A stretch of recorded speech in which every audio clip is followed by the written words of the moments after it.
The rules for divisibility by 2 is if the last digit is even 0, 2, 4, 6, 8, or simply if the number is even. Let's have our examples.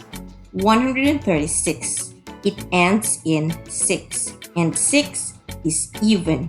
When we say of even number, it is a number that can be exactly divided by 2. So since 6 is an even number, 136 is divisible by 2.